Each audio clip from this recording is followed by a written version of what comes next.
बंदी छोड़ सतगुरु रामपाल जी परमेश्वर जी की जय हो।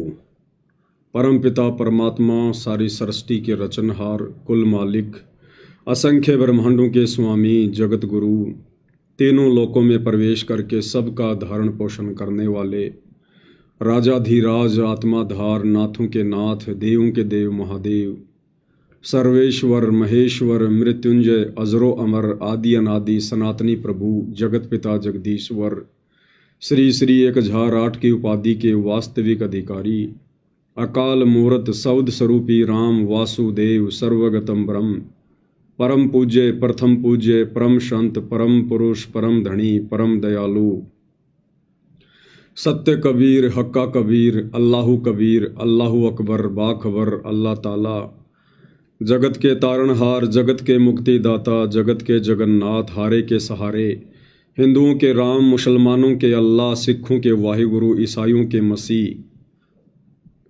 दया के सागर दया निधि करुणा के सागर करुणा निधि स्वयंभू परिभू संकट मोचन कष्ट हरण मंगल करण दुख भंजन अविगत कबीर निर्विकार निर्विषम परमात्मा अलय अलेख सतगुरु आदि अनादि सतगुरु असली मर्यादा पुरुषोत्तम असली राम असली कृष्ण असली घनश्याम असली मुरारी राजाओं के राजा महाराजाओं के महाराजा शहंशाहों के शहंशाह सम्राटों के सम्राट भगवानों के भगवान अल्लाहों के अल्लाह प्रभुओं के प्रभु मसीहाओं के मसीह सच्चे वाहिगुरु बाबाओं के बाबा पीरों के पीर सेठों के सेठ जगत सेठ सावड़सा सेठ सर्वगुण संपन्न अनंत कोटि कलाओं के स्वामी अनंत कोटि ब्रह्मांडों के नायक योगियों में महायोगी ध्यानियों में महाध्यानी सिद्धों में परम सिद्ध ज्ञानियों में तत्वज्ञानी ब्रह्म ज्ञानी महाज्ञानी परम ज्ञानी सर्वश्रेष्ठ ज्ञानी विज्ञानी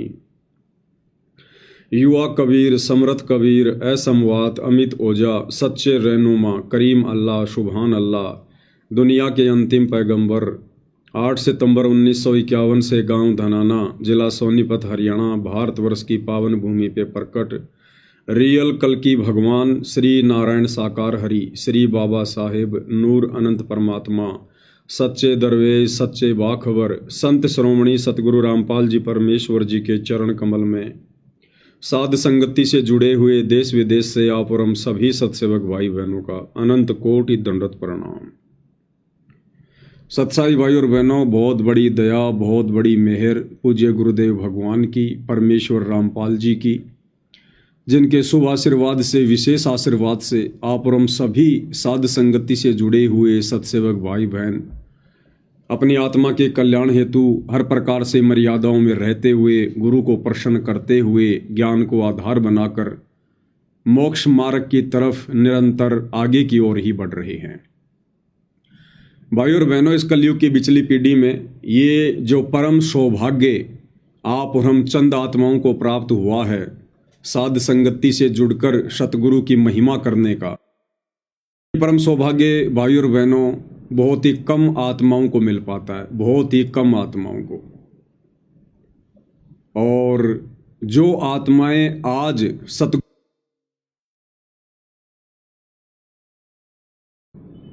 दो टाइम की रोजी रोटी के लिए सांसारिक काम धंधों को ही ज़्यादा महत्व दे रहे हैं, वे आत्माएं आने वाले समय में पछताएंगी।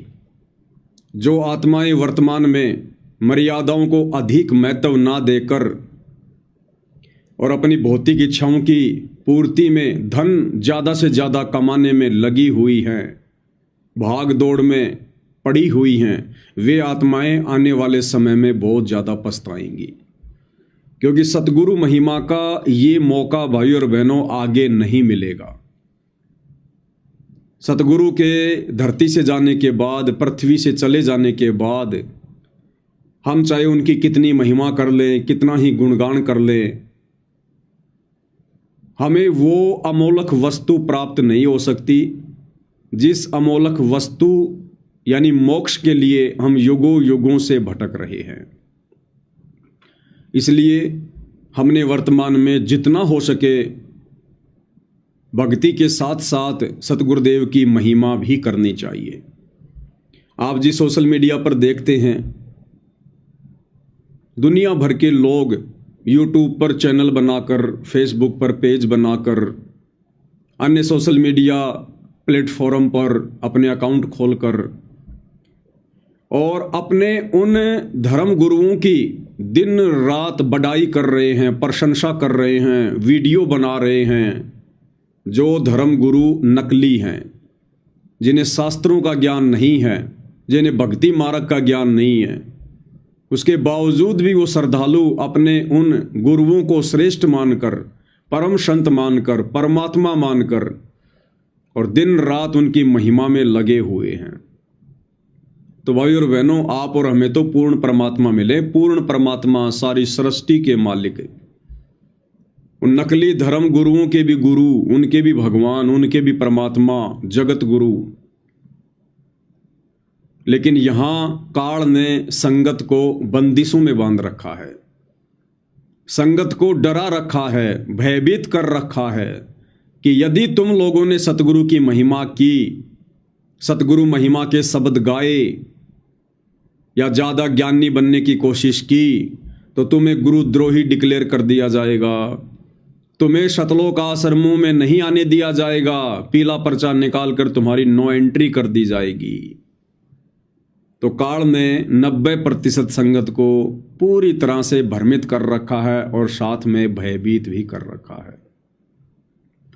तो ये अनमोल मौका जो गुरुदेव भगवान ने हम इस डर और भय से बाहर निकाल कर इन शतलोक आश्रमों की बेड़ियों से स्वतंत्र रख कर, इन कोऑर्डिनेटरों की गुलामी से बाहर रख कर, जो मौका गुरुदेव भगवान ने आप और हम सत्सेवक भाई बहनों को दिया है स्वतंत्र होकर भक्ति करने का, निर्भय होकर सतगुरु की महिमा करने का, ये भाई और बहनों अनमोल है, अनमोल। तो हमने इसका जी भरकर फायदा उठाना है, जी भरकर हमने इसका लाभ उठाना है। और ये लाभ हमें भाई और बहनों उसी समय मिलेगा सतगुरु महिमा का, जब हम सतगुरु को परमात्मा के रूप में देखेंगे। अगर भगत के मन में जरा भी कच्चापन रहा, जरा भी दोष आया कि हो सकता है मेरे गुरुजी तो कबीर जी के अवतार हैं, हो सकता है मेरे गुरुजी को कबीर जी ने सतलोक से भेजा है, हो सकता है मेरे गुरुजी तो कबीर जी के दास हैं, उनकी प्यारी आत्मा हैं, मेरे गुरुजी तो कबीर जी के हंस हैं, उनके वंश हैं, उनके अंश हैं। अगर जरा भी दोष आ गया, जरा भी, तो भाई और बहनों, हम चाहे कितनी महिमा कर लें, कितने शब्द गा लें, कितनी भक्ति कर लें, हमें मोक्ष प्राप्त नहीं हो पाएगा। बाकी जैसी भक्ति हम करेंगे, जितना दान धर्म हम करेंगे, वो परमात्मा हमें इस जन्म में या किसी अन्य जन्म में अवश्य देगा, क्योंकि परमात्मा कभी किसी का रखता नहीं है। लेकिन मोक्ष प्राप्ति के लिए, सदा सदा के लिए जन्म और मरण से छुटकारा प्राप्त करने हेतु हमने सतगुरु को ही परमेश्वर के रूप में हृदय से ज्ञान को आधार बनाकर आत्मा से मानना पड़ेगा। और कबीर परमेश्वर जी के सतभक्ति मार्ग में उनके अलावा दूसरा कोई गुरु, सतगुरु, तत्वदर्शी संत नहीं होता है। कबीर परमात्मा सतलोक से चलकर वेदों में वर्णित उन परमाणु के आधार पर कबीर परमेश्वर सतलोक से चलकर गति करके स्वयं ही एक मनुष्य के बच्चे के रूप में धरती पर प्रकट होते हैं, लीला करते हैं, चरम दृष्टि को धोखा देते हुए एक आम जन जैसी भूमिका करते हैं। और फिर जब वे अपना तत्व ज्ञान प्रचार करते हैं तो तत्व ज्ञान प्रचार करने का उनका उद्देश्य यही होता है कि इस ज्ञान को आधार बनाकर आत्माएं मेरी पहचान करें। अगर वो परमात्मा जबरदस्ती अपना कोई रूप दिखा देगा, कोई चमत्कार दिखा देगा या मुंह से कह देगा कि मैं कबीर हूं, तो भी हम उन्हें नहीं स्वीकार करेंगे। इसलिए परमेश्वर तत्व ज्ञान का प्रचार प्रसार करते हैं, सृष्टि रचना की जानकारी देते हैं और आत्माओं को इतना विवेकी बनाते हैं, इतना ज्ञानी और दृढ़ बनाते हैं कि समय आने पर आत्माएं यानी भगत अपने गुरु को पहचानने लगते हैं कि हमारे गुरु कोई आम संत नहीं है, माँ के गर्भ से जन्म लेकर आए हुए कोई प्राणी नहीं है, कोई जीव नहीं है, कोई इंसान नहीं है। और ना हम अपने गुरु को कभी सौपन में मानुष मानने की गलती करें। परमात्मा कहते हैं, गुरु मानुष कर जानते वो नर कहिए अंध, वह दुखी संसार में आगे काल के फंदे। जो अपने गुरु को अपना जैसा मानुष मानते हैं, मनुष्य मानते हैं, अपने की तरह माँ के गर्भ से जन्म लेकर बाहर आया हुआ एक जीव मानते हैं, कहते हैं वो तो ज्ञानहीन है, वो तो अंधे की श्रेणी में है, उन्हें तत्व ज्ञान नहीं है। और ऐसी आत्माएं पूर्ण सतगुरु से उपदेश लेने के बाद भी वह दुखी संसार में और आगे काल के फंदे। तो भाई और बहनों, पूज्य गुरुदेव भगवान ने हमें इस काल के फंद से बचाने के लिए अपनी जानकारी देने में कि वे स्वयं ही परमात्मा हैं, कबीर देव हैं, हम आत्माओं के लिए सतलोक से चलकर आए हैं, उन्होंने ऐसी कोई भी गुंजाइश नहीं छोड़ी है। 650 साल पहले आदरणीय धर्मदास जी के माध्यम से परमात्मा ने इतना मोटा कबीर सागर लिखवाया, उसमें सारी जानकारी उपलब्ध करवाई, और वर्तमान में अपने सत्संगों में परमेश्वर ने कोई कमी नहीं रखी है संकेत करने में। अब संकेतों को समझने के लायक हमने बनना पड़ेगा, क्योंकि पूज्य गुरुदेव भगवान ने हमें दुनिया से सर्वश्रेष्ठ ये जो ज्ञान है, तत्व ज्ञान, हमें वो प्रदान किया है। बाकी लोगों को तो केवल ज्ञान है, लेकिन गुरुदेव ने हमें जो दिया है वो तत्व ज्ञान है, विशेष ज्ञान है, विज्ञान है। और यदि अब भी हम इस तत्व ज्ञान रूपी टॉर्च की रोशनी में अपने गुरुदेव भगवान को नहीं पहचानेंगे तो धिक्कार है भाई और बहनों आप और हमारी भक्ति पर और इस मनुष्य जन्म पर, जिस मनुष्य जन्म का मकसद ही गुरु को परमेश्वर के रूप में पहचान कर आजीवन उनकी मर्यादाओं में रहकर मोक्ष प्राप्त करने के लिए मिला है। तो हमने अब गुरुदेव भगवान के संकेतों को समझना चाहिए। और संकेत कब समझ में आएंगे? जब गुरुदेव भगवान की खुद की रजा होगी, उनकी मेहर होगी। और ये मेहर भाई और बहनों किस प्रकार से बनती है? ये 2 प्रकार से बनती है। ये मेहर कोई मार्केट में किसी दुकान पर नहीं मिलती है, रिश्वत से नहीं मिलती है। इस मेहर के 2 प्रकार हैं। पहला प्रकार हमारे पूर्व जन्मों की जो भक्ति है, जो भक्ति धन है, पूर्व जन्मों के मजबूत भक्ति संस्कार जिसके जितने ज़्यादा हैं, उस आधार से वो आत्मा तुरंत इस ज्ञान को स्वीकार कर लेती है, भक्ति पर दृढ़ हो जाती है और गुरु को परमात्मा मानने में तनिक भी देरी नहीं करती है। और जब गुरु को परमात्मा मान लिया, उसके बाद वो आत्मा दृढ़ हो जाएगी, कभी सौपन में भी मर्यादा तोड़ने की नहीं सोचेगी। तो ऐसी आत्मा पर फिर सतगुरु मेहर करते हैं, उसकी भक्ति देखकर, उसके भाव देखकर, उसकी मर्यादा देखकर। और दूसरा तरीका मेहर प्राप्त करने का, यदि हमारे जन्म जन्मांतरों के शुभ संस्कार ज़्यादा नहीं हैं तो वर्तमान में गुरुदेव भगवान ने हमें जो शास्त्र अनुकूल सत भक्ति दी है, इस भक्ति को मर्यादा में रहकर करने से बहुत जल्दी हमारे शुभ कर्म बनना शुरू हो जाते हैं। तो 2 में से एक तरीका तो हमने गुरु को पहचानने के लिए, उनकी मेहर प्राप्त करने के लिए अपनाना ही पड़ेगा। बाकी हाथ पकड़िए परमात्मा किसी को भी आगे नहीं चलाएगा, हाथ पकड़ के किसी को भी धक्का मार के सतलोक लेकर नहीं जाएगा, अन्यथा फिर इनका काल के साथ किया गया एग्रीमेंट टूट जाता है। काल ने कहा था परमात्मा आप नीचे जाओगे, इन आत्माओं को समझाओगे, आपसे मेरी विनती है, मेरी प्रार्थना है, आप किसी के साथ जबरदस्ती ना करना, बाय फोर्स किसी को सतलोक लेकर ना जाना। जो आपके ज्ञान को स्वीकार करे, मर्यादाओं में रहकर आपकी भक्ति करे, उन्हीं को सतलोक ले जाना।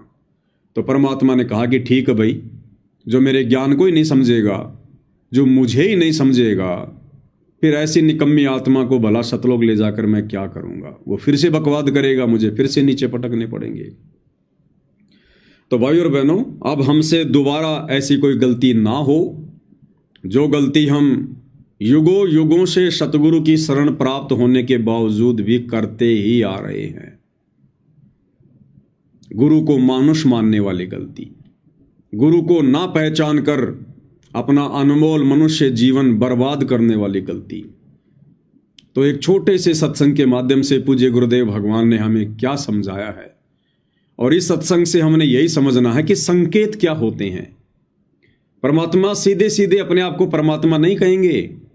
आज से पहले खूब कहा उन्होंने अपने आप को परमात्मा।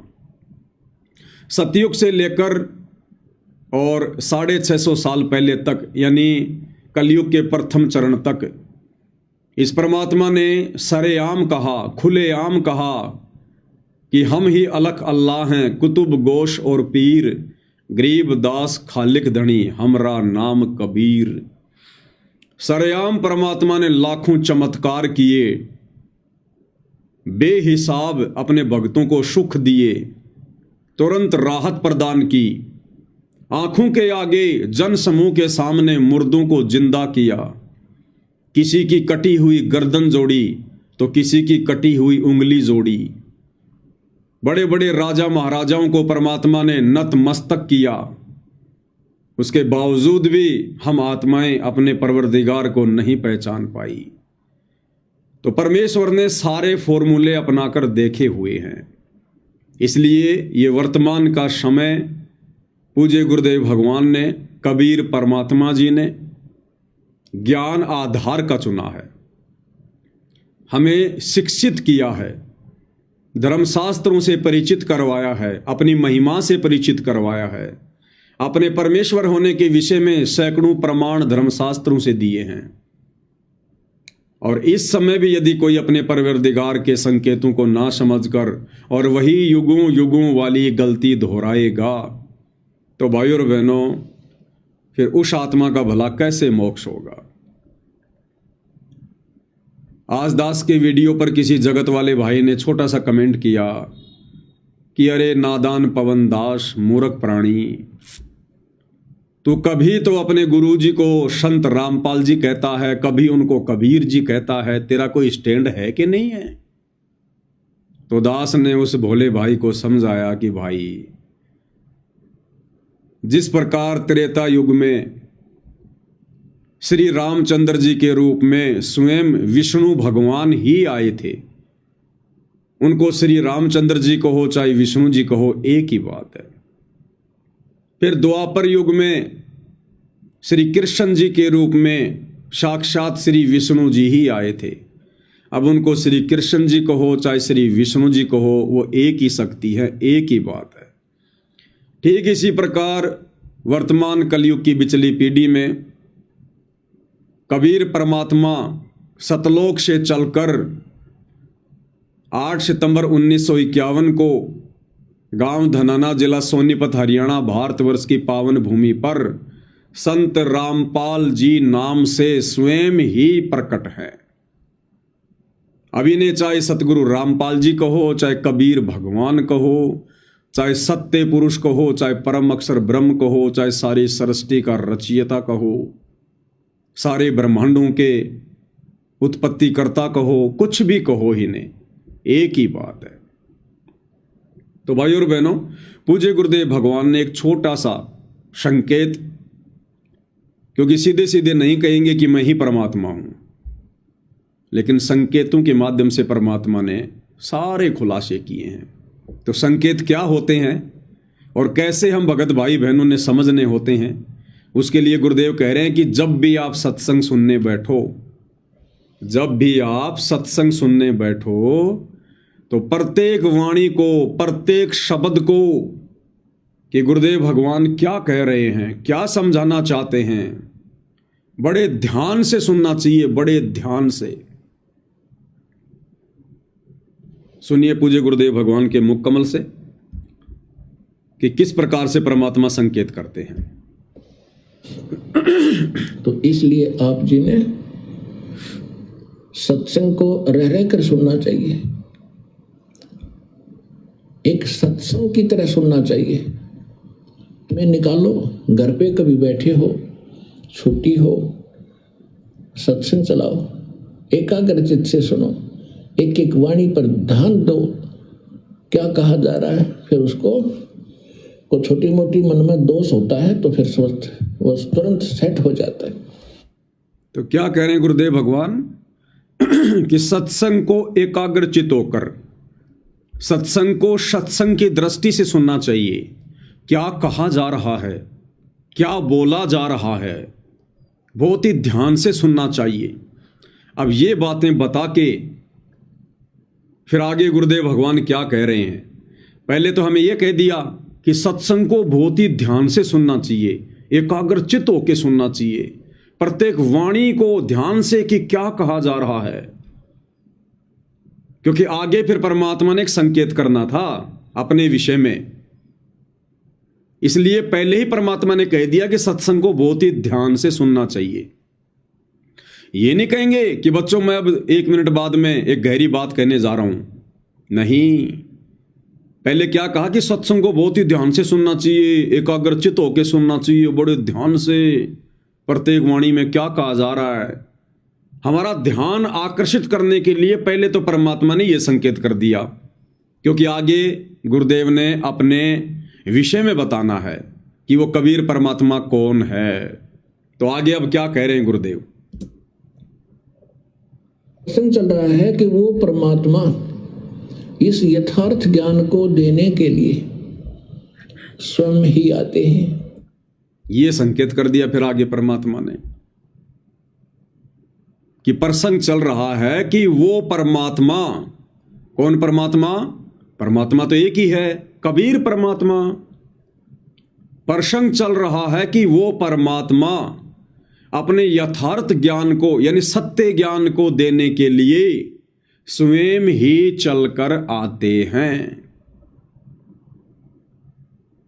अगर वो परमात्मा अपना यथार्थ ज्ञान देने के लिए, तत्व ज्ञान देने के लिए खुद ही चलकर आते हैं, तो वर्तमान में आप और हमें सतगुरु रामपाल जी के रूप में जो महापुरुष यथार्थ ज्ञान बता रहे हैं, तत्व ज्ञान बता रहे हैं, फिर ये कौन है? क्योंकि अपना ज्ञान देने के लिए तो परमात्मा स्वयं ही चल के आते हैं। तो गुरु जी का वचन तो झूठा नहीं हो सकता, मिथ्या नहीं हो सकता। साध वचन पलटे नहीं, चाहे पलट जाए ब्रह्मांड। तो पहले तो गुरुदेव ने कहा कि सत्संग को बड़े ध्यान से सुनना चाहिए, प्रत्येक वाणी में क्या बोला जा रहा है। और आगे फिर तुरंत संकेत कर दिया कि वो परमात्मा अपना यथार्थ ज्ञान देने के लिए स्वयं ही चलकर आते हैं। अब भाई और बहनों, ये नॉर्मल सी बात लग रही होगी कि ऐसा तो गुरुजी बार बार ही बोलते हैं, हर सत्संग में बोलते हैं। अरे हर सत्संग में बोलें ना बोलें, लेकिन जो सत्यता है उसको तो हमने पकड़ना चाहिए। जिस प्रकार कबीर जी की हजारों लाखों वाणियां हैं, लेकिन आप और हमने कुछ एक वाणियां बचपन से सुनी हैं। जब हम पढ़ा करते थे 5वीं 6वीं में, तो हिंदी में कबीर जी के दोहे आते थे। कबीर बड़ा भया तो क्या भया, जैसे पेड़ खजूर, पंछी को छाया नहीं, फल लागे अति दूर। इसको हमने बचपन में खूब पढ़ा, खूब पढ़ा, खूब पढ़ा, रट लिया। अब वर्तमान में गुरुदेव भगवान के शरण में आए, हम कबीर पंथी बने, तो ये वाणी अब हमें नॉर्मल सी लग रही है। ये वाणी हमें बिल्कुल नॉर्मल सी लग रही है। क्यों? क्योंकि हमने इसको बार बार पढ़ा, बचपन से पढ़ा। अरे भैया, चाहे हमने इसको बचपन से पढ़ा या ना पढ़ा, चाहे बार बार पढ़ा या ना पढ़ा, लेकिन ये वाणी अपने अंदर जो गूढ़ रहस्य, जो ज्ञान छुपा के रखती है, वो तो है। उसको कौन मिटा देगा? इस वाणी के अंदर जो रहस्य है, जो ज्ञान है, क्या हमारे बार बार पढ़ने से, बचपन से पढ़ने से क्या वो कम हो जाएगा? तो भाई और बहनों, परमात्मा नॉर्मल तरीके से ही संकेत करते हैं और संकेतों को हमने समझना चाहिए, क्योंकि अब गुरुदेव ने हमें तत्व ज्ञान देकर संकेतों को समझने के योग्य बना दिया है। योग्य। एक बार आप फिर से सुनिएगा शुरू से। परमेश्वर ने किस प्रकार से हमें ध्यान से सत्संग सुनने की सलाह दी और फिर तुरंत अपने विषय में संकेत भी किया। तो इसलिए आप जी ने सत्संग को रह रह कर सुनना चाहिए, एक सत्संग की तरह सुनना चाहिए। मैं निकालो, घर पे कभी बैठे हो, छुट्टी हो, सत्संग चलाओ, एकाग्रचित से सुनो, एक एक वाणी पर ध्यान दो, क्या कहा जा रहा है, फिर उसको को छोटी मोटी मन में दोष होता है तो फिर स्वस्थ वो तुरंत सेट हो जाता है। तो प्रसंग चल रहा है कि वो परमात्मा इस यथार्थ ज्ञान को देने के लिए स्वयं ही आते हैं। सभी वेद प्रमाण करते हैं। ऋग्वेद मंडल नंबर 9 सूक्त नंबर 1 मंत्र 8 और 9 में, ऋग्वेद मंडल नंबर 9 और सूक्त 20 मंत्र 1 में, ऋग्वेद मंडल नंबर 9 सूक्त 86 मंत्र 26 और 27 में, ऋग्वेद मंडल नंबर 9 सूक्त 82 मंत्र 1, 2, 3 में, ऋग्वेद मंडल नंबर 9 सूक्त 54 मंत्र 3 में, ऋग्वेद मंडल नंबर 9 सूक्त 94 के मंत्र 1 में, ऋग्वेद मंडल नंबर 9 सूक्त 95 के मंत्र 2 में, ऋग्वेद मंडल नंबर 9 सूक्त 96 के 96 के मंत्र 16 से लेकर 20 तक और भी अनेक स्थानों पर, यजुर्वेद अध्याय नंबर 29 मंत्र 25 में और भी बहुत से स्थानों पर परमात्मा की महिमा का वर्णन है। उसमें क्या लिखा है कि वो पूर्ण परमात्मा जिसने सारी सृष्टि की रचना की है, जिसने सब जीवात्माओं को भी उत्पन्न किया है, वो ऊपर के लोक में, धूलोक माने तेजो में लोक में, उसके तीसरे पोर्शन में बैठा, टॉप मोस्ट प्लेस पे, और वहां से गति करके आते हैं और इतनी तेजी से आते हैं जैसे बिजली विद्युत आके ऊपर आकाशीय बिजली चलती है। और किस उद्देश्य से आते हैं? अच्छी आत्माओं को मिलते हैं, उनको तत्व ज्ञान से परिचित कराते हैं। किस उद्देश्य से आते हैं भाई और बहनों? क्या कह रहे हैं गुरुदेव भगवान? वो परमात्मा सतलोक से गति कर कर किस उद्देश्य से पृथ्वी पर आते हैं, प्रकट होते हैं? अपनी अच्छी आत्माओं को मिलते हैं, उनको तत्व ज्ञान से परिचित करवाते हैं। क्या उद्देश्य है? अपनी अच्छी आत्माओं को आकर मिलते हैं, उन्हें तत्व ज्ञान से परिचित करवाते हैं। अब भाई और बहनों, सतलोक आश्रमों से जुड़े हुए जितने भी हमारे गुरु भाई बहन हैं, गुरुदेव का कलयुगी परिवार, उनके बेटा बेटी, भाई बंधु, रिश्तेदार जो उपदेशी हैं, अगर हम उनकी दृष्टि से विचार करें तो ये तो अच्छी आत्मा नहीं है। ये आश्रमों से जुड़े हुए भाई बहन, चाहे वो 1 करोड़ हैं, 2 करोड़ हैं, ये तो अच्छी आत्मा नहीं है। क्योंकि गुरुदेव क्या कह रहे हैं कि परमात्मा किस उद्देश्य से आते हैं? अच्छी आत्माओं को आकर मिलते हैं, तत्व ज्ञान उनको समझाते हैं। तो इन भाई बहनों को जो आश्रमों से जुड़े हुए हैं, इनको तो विश्वास ही नहीं है कि सतगुरु रामपाल जी ही कबीर जी हैं। तो इनकी तरफ से तो फिर कबीर भगवान धरती पर आया ही नहीं, कबीर भगवान तो धरती पर आता ही नहीं, इनको तो कबीर भगवान मिले ही नहीं। क्योंकि परमात्मा तो कहते हैं कि वो अच्छी आत्माओं को आकर मिलते हैं। तो ये विश्वास तो साध संगति से जुड़े हुए भाई बहनों को हुआ है कि वर्तमान में धरती पर सतलोक से चलकर सह शरीर गति करके सतगुरु रामपाल जी आए हैं 8 सितंबर 1951 को। ये स्वयं कबीर भगवान हैं। तो इस हिसाब से तो आप और हम हैं वो अच्छी आत्माएं, साध संगति से जुड़े हुए भाई बहन, जिनको आज कबीर भगवान आकर मिल चुके हैं, हमें विश्वास हो चुका है। अन्यथा इन आश्रम वाले भाई बहनों को तो विश्वास ही नहीं अभी तक कि सतगुरु रामपाल जी ही कबीर जी हैं, स्वयं परमात्मा हैं। क्योंकि परमात्मा तो आकर अपनी अच्छी आत्माओं को मिलते हैं। तो इनके अनुसार तो कबीर परमात्मा तो दाढ़ी मूछ वाले हैं। तो भाई और बहनों, ये भी आप और हमारे ऊपर एक बहुत बड़ी रजा, एक बहुत बड़ी दया कि हमें ये बात समझ में आ गई, इस घोर कलयुग में समझ में आ गई, जहां लोग तरह तरह की भ्रमणाओं में फंसे पड़े हैं, भगवान को लेकर, भक्ति को लेकर। दुनिया वालों की तो बात ही क्या करें, जिनको परमेश्वर रामपाल जी ने आकर तत्व ज्ञान समझाना चाहा, जिनको अपनी शरण में लिया, वो भाई बहन भी कबीर जी कौन है, कहाँ है, इस बात को लेकर पूरी तरह से भ्रमित हैं। इन्हें अभी तक केवल यही पता है कि कबीर जी सतलोक में रहते हैं, कबीर जी के दाढ़ी मूंछ है, और कबीर जी तो 650 साल पहले आए थे। इन आश्रमों से जुड़े भाई बहनों को ये विश्वास नहीं है कि कबीर जी 8 सितंबर 1951 को सतलोक से चलकर आ चुके हैं और वर्तमान में सतगुरु रामपाल जी के रूप में धरती पर प्रकट हैं। इनको इस बात का विश्वास नहीं है, और जब तक ये विश्वास नहीं होगा तब तक भाई और बहनों वो तत्व ज्ञान जो परमात्मा हमें समझाने के लिए आते हैं वो हमें समझ में नहीं आएगा, बिल्कुल भी समझ में नहीं आएगा। जब तक हम अपने गुरु को मानुष मानते रहेंगे ये बात हमें लाख जन्म भी समझ में नहीं आएगी, लाख जन्म भी।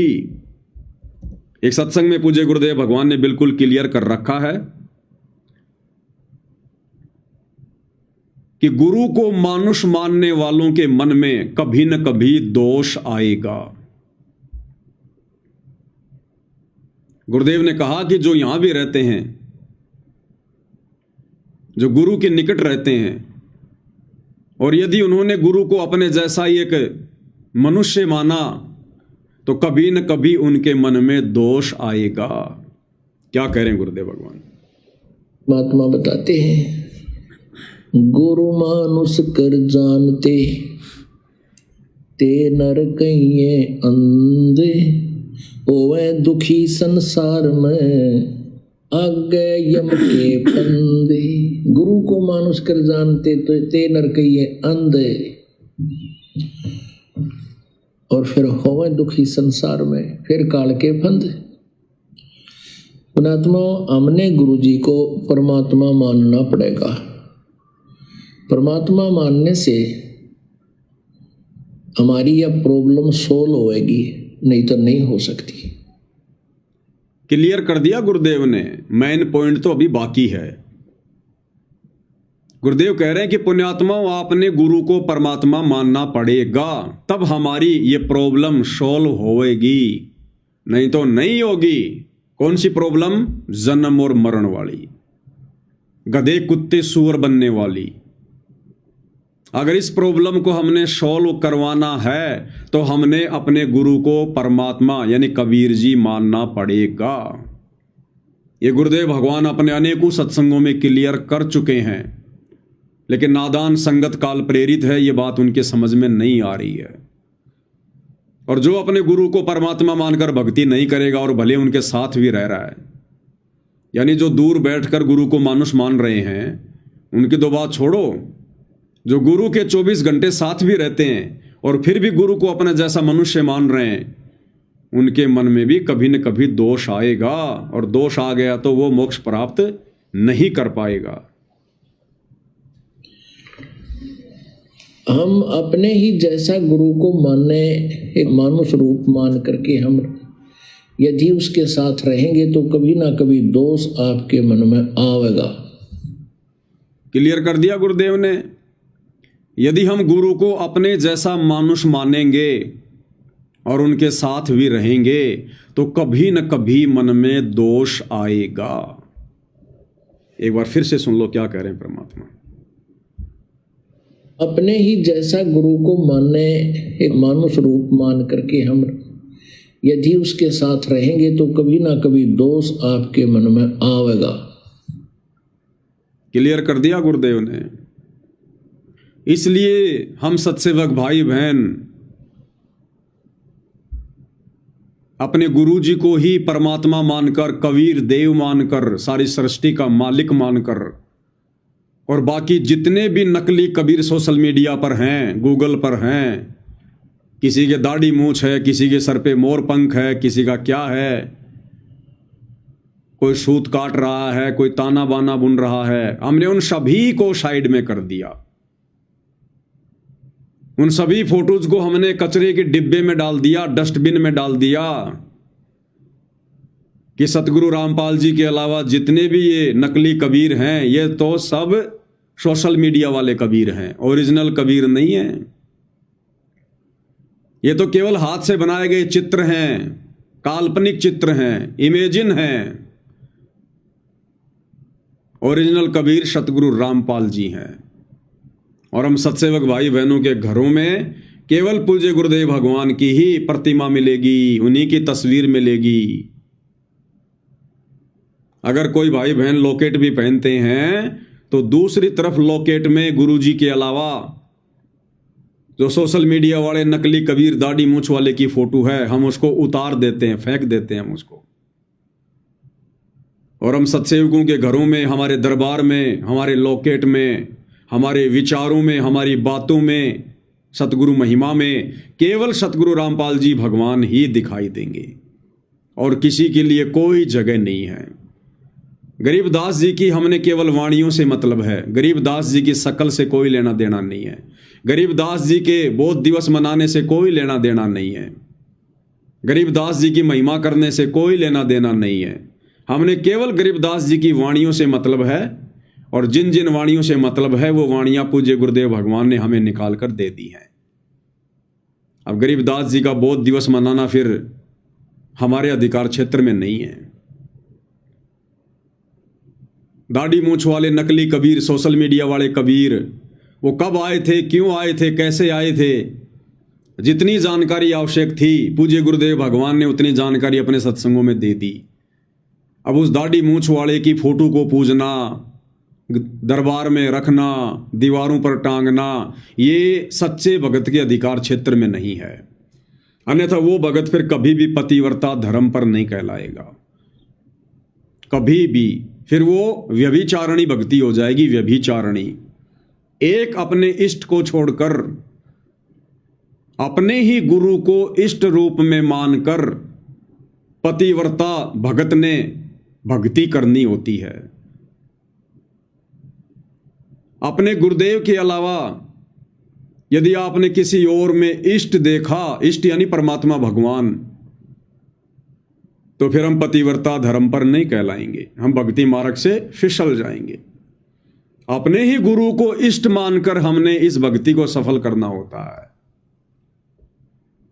क्योंकि कबीर परमेश्वर जी के सत भक्ति मार्ग में गुरु और इष्ट दोनों एक ही होते हैं। बहुत सारे भाई बहनों को थोड़ा कन्फ्यूजन हो जाता है, वो समझ नहीं पाते हैं, क्योंकि गुरुदेव भगवान एक तीर से अनेकों शिकार करते हैं। और परमात्मा कहते हैं कबीर की वाणी अटपट, कबीर की वाणी अटपटी, झटपट समझ में ना आए, और जिसको झटपट समझ में आ जाए उसकी सारी खटपट मिट जाए। बहुत सारे भाई बहन गुरुदेव का एक छोटा सा वीडियो देखते हैं जिसमें गुरुदेव हंसा देश पंथ वालों के ऊपर सत्संग कर रहे हैं। उसमें गुरुदेव कह रहे हैं कि गुरु अलग होता है और इष्ट अलग होता है। जो लोग ये कहते हैं कि गुरु और इष्ट एक ही होता है वो तो मूर्ख हैं, उन्हें अभी आध्यात्मिक ज्ञान नहीं है। तो कुछ एक हमारे गुरु भाई बहन जो काल प्रेरित हैं, काल प्रेरणा से, क्योंकि जब काल प्रेरणा होती है तो आदमी हमेशा उल्टा सोचता है, तो वो हमारे को एक सत्संग भेज देते हैं कि देखो देखो देखो गुरुजी ने तो कह रखा है कि गुरु अलग होता है और इष्ट अलग होता है, और जो गुरु को इष्ट मानकर पूजते हैं वो तो महामूर्ख हैं। तो भाई और बहनों, इसके दो कारण हैं।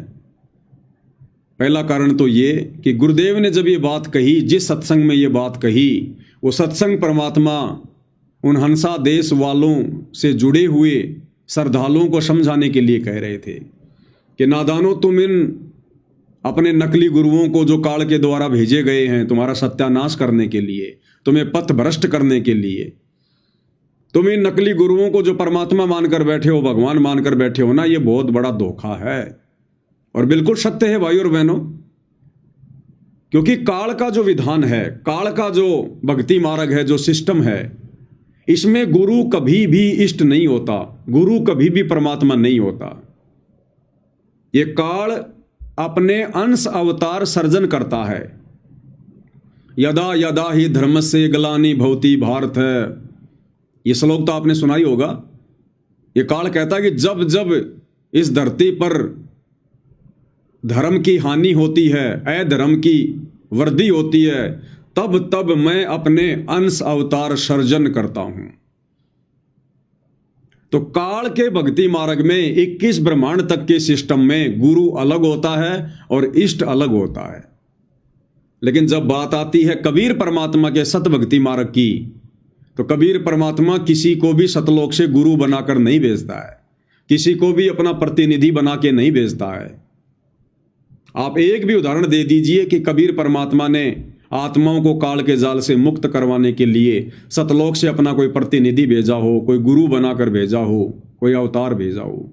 ये स्वयं ही आते हैं, क्योंकि वेदों में इनकी महिमा लिखी हुई है कि वो परमात्मा कबीर देव सतलोक से चलकर गति करके बिजली जैसी गति से अपनी अच्छी आत्माओं को मिलने के लिए, उन्हें तत्व ज्ञान समझाने के लिए स्वयं ही प्रकट होते हैं। क्योंकि ये समर्थ है, इनके ऊपर कोई बंदिश नहीं है, कोई दबाव नहीं है, इनकी शक्तियां असीमित हैं, इसलिए इन्होंने किसी और का सहारा नहीं लेना होता है। ये स्वयं आते हैं। समर्थ का काम उसी को साजे, और करे तो मूर्ख बाजे। लेकिन काल की मजबूरी है भाई और बहनों, वो स्वयं नहीं आ सकता। एक तो उसका चेहरा इतना डरावना है, इतना भयंकर है, इतना भयावह है, ओछा माथा, काला चेहरा, लंबे दांत, जैसा कि गुरुदेव भगवान वर्णन करते हैं, काल रूप है उसका। और उसको श्राप लगा हुआ है कि तू प्रतिदिन 1 लाख मानव शरीरधारी आत्माओं के सूक्ष्म शरीर से वासना निकालकर, गंध निकालकर तू खाएगा, ये तेरा भोजन है। तो इस डर से भी वो नहीं आता। अगर किसी ने मेरा चेहरा देख लिया, मेरे विधान का किसी को पता चल गया, तो मैं तो भूखा मर जाऊंगा। फिर ये ब्रह्मा विष्णु महेश भी मेरे लिए फिर ये काम नहीं करेंगे।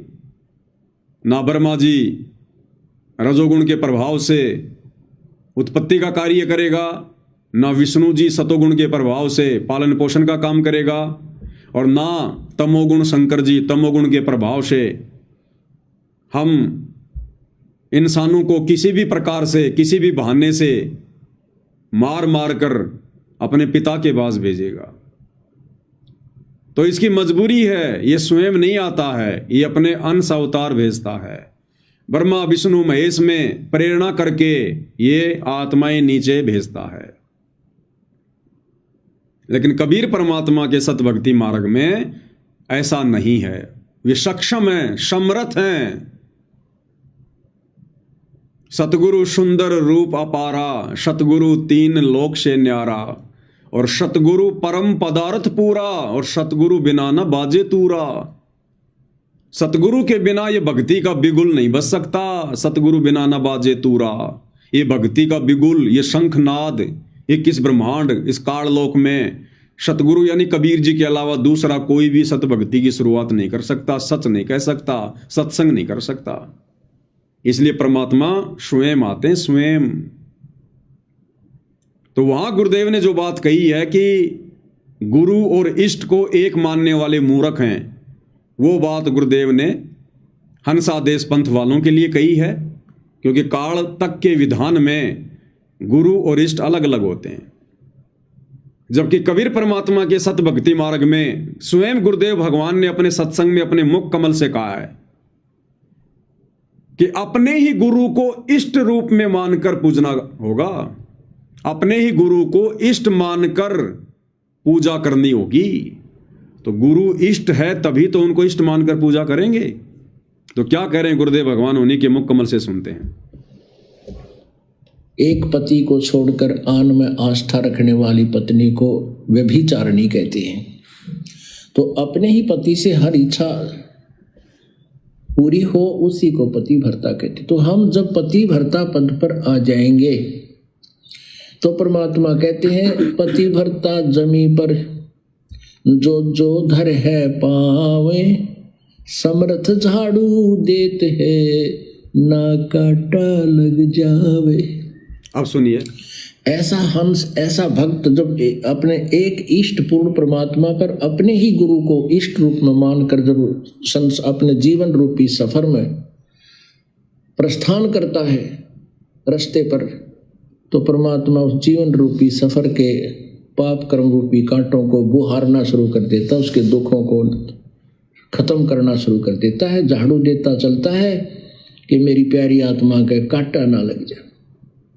तो क्लियर कर दिया गुरुदेव ने कि ऐसा भगत, ऐसी आत्मा जो अपने ही गुरु को इष्ट रूप में मानकर पूजता है, भक्ति मार्ग पर चलता है, परमात्मा उसके सर्व संकटों का मर्दन करते हैं। तो भाई अब क्या कहोगे आप?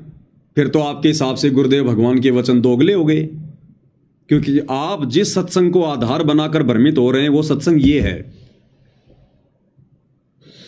जो संत अपने सतगुरु गुरु को ही इष्ट देव कहते हैं, उनको आध्यात्मिक ज्ञान कुछ भी नहीं है, वो आध्यात्मिक गुरु नहीं हो सकते।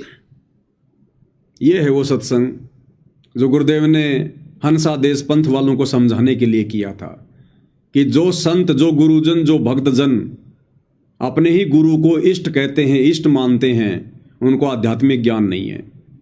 तो क्या गुरुदेव भगवान को भी आध्यात्मिक ज्ञान नहीं है क्या? जो अभी अभी आपने सुना गुरुदेव के मुख कमल से, जिसमें गुरुदेव कह रहे हैं कि अगर भक्ति सफल करनी है तो अपने ही गुरु को इष्ट रूप में मानकर पूजना पड़ेगा। तो आप लोगों के हिसाब से तो दोगले वचन हो गए। भाई दोगले वचन नहीं है, ये संकेत है, समझने की आवश्यकता है। इसी को तत्व ज्ञान कहते हैं। शब्द सैन सतगुरु की पहचान है, वो पावे अटल सुहाग रे। अब ऐसा ही एक सत्संग और है जो गुरुदेव भगवान ने सन 2000 के आसपास अपने प्रवचन में कहा था कि नाम दीक्षा लेने के बाद अपने घर पर अलमारी में या कहीं भी अपना दरबार लगाओ और वहां पर अपने सतगुरु की और अपने इष्ट की फोटो अवश्य होनी चाहिए। तो ये वचन सुनकर भी बहुत सारे भाई बहन जो साध संगति वालों की भक्ति क्रिया से नफरत करते हैं, काल प्रेरणा से, मौका देखकर वो सत्संग हमें भेजते हैं कि देखो देखो देखो ये सत्सेवक तो पागल हो गए, संत रामपाल जी को इष्ट कह रहे हैं, अपने गुरु को इष्ट कह रहे हैं, और गुरु जी कह रहे हैं कि इष्ट अलग होता है और भगवान अलग होता है। सत्सेवक कहते हैं कि केवल घर के दरबार में अपने गुरु जी की फोटो होनी चाहिए, और गुरु जी कह रहे हैं कि अपने सतगुरु की और अपने इष्ट की दोनों की फोटो होनी चाहिए। पहले वो छोटा सा सत्संग आपको सुना देते हैं। मूर्ति अवश्य रखनी अपने घर पे, मूर्ति की पूजा नहीं सत्कार करना है। अब कोई तो मूर्ति पर अटक गया, उसी का भोग लगा, उसी की आरती तारे है, उसी का अगर प्रार्थना करता रहे, बस बन की बात, उसी का माला डालने जा, उसी का अगर धूप और जोत जगा दी, ये व्यर्थ है। मूर्ति हो अपने इष्ट और गुरु की अवश्य हो, और दंडवत प्रणाम करे उनको, सीने से लगा अपने गुरुदेव की मूर्ति को, अपने इष्ट की मूर्ति को। इससे हमारे अंदर विनम्रता और उनके प्रति श्रद्धा बनी रहती है। ऐसा ना करने से भी हम अधूरे रह जाएंगे। केवल मूर्ति ही पूजता रहे, ये कबीर साहब ने खंडन किया। नादानो, तुम केवल मूर्ति पर ही आश्रित हो गए, मंत्र से ही जाप कर नहीं रहे। तो इस पुराने सत्संग में गुरुदेव भगवान ने गुरु को और इष्ट को अलग अलग बता दिया। अब क्यों बताया भाई और बहनों, इसका भी रीजन है, क्योंकि जिस समय सतगुरु रामपाल जी भगवान ने सत भक्ति मार्ग की सन 1994 में शुरुआत की, उस समय कोई भी इस बात को स्वीकार करने योग्य नहीं था कि गुरु ही इष्ट होता है। अगर गुरु जी ये कह दें कि गुरु ही इष्ट होता है, जोर देकर अगर ये बात कहें, वैसे तो कई बार संकेत किया है, लेकिन अगर जोर देकर कहें कि आपने गुरु को ही इष्ट मानना पड़ेगा, तो हम आत्माओं के मन में क्या दोष आता कि गुरु को ही इष्ट मानना पड़ेगा। गुरु यानी हमारे गुरु जी सतगुरु रामपाल जी, जिनसे हमने उपदेश लिया, ये तो हमारे गुरु हो गए। और इष्ट यानी कबीर जी, यानी हमने संत रामपाल जी को ही कबीर जी मानना पड़ेगा। तो ना जाने भाई और बहनों कितने दोष उन आत्माओं के मन में आ जाते। और उपदेश लेने के बाद अपने गुरु जी के प्रति अगर मन में दोष आ गया तो वो आत्मा नाम रहित हो जाती है। इसलिए शुरुआती समय में आप और हमारी बुद्धि के लेवल को देखते हुए कि अभी ये नादान बच्चे संकेतों को समझने के योग्य नहीं हुए हैं, अभी इनको सत्संग सुनने दो, भक्ति पर जैसे भी ये चले इनको चलने दो, अपनी तरफ से गुरुदेव भगवान ने लाभ दे देकर हमारे को भक्ति मार्ग पर चलाया, मीठी गोली दे दे के, कि धीरे धीरे सत्संग सुनेंगे, समझ में आएगी, भक्ति बनेगी, ज्ञान योग खुलेगा, तो एक दिन ये खुद ही निर्णय कर लेंगे कि गुरु और इष्ट में कोई अंतर नहीं होता है। तो इसलिए परमात्मा ने शुरुआत में अपने आप को कबीर जी का दास कहा, केवल एक गुरु कहा, स्वयं कबीर भगवान होते हुए भी हमारी छोटी बुद्धि को देखते हुए। और जबकि संकेतों में परमात्मा उन पुराने सत्संगों में ये भी क्लियर करते हैं कि गुरु और इष्ट एक ही होता है। सुनिए, जो बोला ना सुनो तो के कैसे ये के कौन से भाई फिर बताओ, अब ये ऐसे ऐसे काल हमारा छोरा उग्रवादियों ने पकड़ लिया था और आपकी दया तो बचा महाराज, आप ले आए बचा के, मैं कित बचाया, आप गए थे महाराज जी, छोरे ने खोल के लाए और नवीखा में कर न बोला सतगुरु थे, सतगुरु बंदी छोड़ कहने लगे, गुरु जी कहने लगे ये कबीर साहब थे गरीबदास जी, मैं तो उठ के बिना बैठा जानता, मैं कित के लाऊं था, न बोले नो ना बकाओ हमने, क्योंकि महाराज कहते हैं जो गुरु मानस कर जानते हुए नर कहीं अंध और महादुखी संसार में फिर आ गए यम के फंद। ईश्वर में और गुरु में और इष्ट में कोई अंतर नहीं होता, क्योंकि ये महाराज के देही को सतगुरु कहें, ये सब धुंधर ज्ञान, अगर इस शरीर को ही आप सतगुरु मानते हो और चार दाग आवा नहीं जाको सतगुरु जान। तो क्लियर कर दिया गुरुदेव ने कि गुरु में और इष्ट में कोई अंतर नहीं होता है, क्योंकि देही को सतगुरु कहें यो सब धुंधर ज्ञान, और चार दाग आवे नहीं वाको सतगुरु जान। गुरुदेव भगवान समझा रहे कि नादानो, क्या तुम मेरे इस शरीर को देखकर, जो तुम्हारे जैसा मैंने धारण किया है, ये मनुष्य जैसा शरीर, इस शरीर को देखकर, इस देही को देखकर क्या तुम मुझे अपने जैसा मान रहे हो क्या? देही को सतगुरु कहे यो सब धुंधर ज्ञान, और चार दाग आवे नहीं वाको सतगुरु जान, कि इस शरीर के अंदर है वो इष्ट, वो सतगुरु असली। ये शरीर तो केवल तुम नादानों को ज्ञान समझाने के लिए धारण किया जाता है, ताकि तुम विश्वास कर सको, मेरे पास में आ सको। अरे कबूतर को कोई इंसान पकड़ना चाहेगा, वो पकड़ में आएगा क्या? दूर भागेगा, और कबूतर कबूतर के पास में आ जाएगा, दोनों खेलेंगे आपस में। तो इसी प्रकार भाई और बहनों, ये कबीर परमात्मा हमारे नजदीक आने के लिए सतगुरु का चोला धारण करते हैं, चोला। अन्यथा ये अपने ओरिजिनल रूप में आ जाए, नूरी रूप में आ जाए, तो आप और हम डर के मारे हमारा कलेजा फट जाए। अरे कोई भूत भैरव यदि हमारे आसपास आ जाए तो हमारी टट्टी पेशाब निकल जाती है, शरीर पसीना पसीना हो जाए, अडाटेक हो जाए। कोई भूत भी अगर आ जाए तो, जबकि भूत तो परमात्मा ने किस ब्रह्मांड की सबसे छोटी शक्ति बताई, सबसे छोटी भूत प्रेत। अगर भूत प्रेत भी हमारे सामने आ जाए तो टट्टी पेशाब निकल जाए। तो सोचो, अगर वो कबीर भगवान सर्वशक्तिमान परमात्मा यदि हमारे सामने आ जाए अपने उस वास्तविक वैभव में तो क्या होगा? इसलिए परमात्मा हमारे नजदीक आने के लिए, हमसे बातें करने के लिए, हमें तत्व ज्ञान समझाने के लिए हमारे जैसा चोला धारण करते हैं। ये परमात्मा एक लीला करते हैं, मनुष्य के बच्चे का रूप धारण करके, और हम उनको अपने जैसा मनुष्य मान लेते हैं, अपने जैसा शरीर वाला मान लेते हैं, देही वाला मान लेते हैं। इसलिए गुरुदेव कह रहे, देही को सतगुरु कहे यो सब धुंधर ज्ञान, कि ये जो मेरे सामने बैठे ना मेरे गुरुजी शरीर में, देही में, ये तो मेरे गुरुजी हैं, मेरे सतगुरु हैं। और कबीर जी तो सतलोक में रहते हैं। तो परमात्मा कहते हैं ऐसी सोच वाले भक्तों को धिक्कार है, धिक्कार। अब अगले सत्संग में क्या कह रहे हैं परमात्मा? कि सब इष्टन में सतगुरु सारा,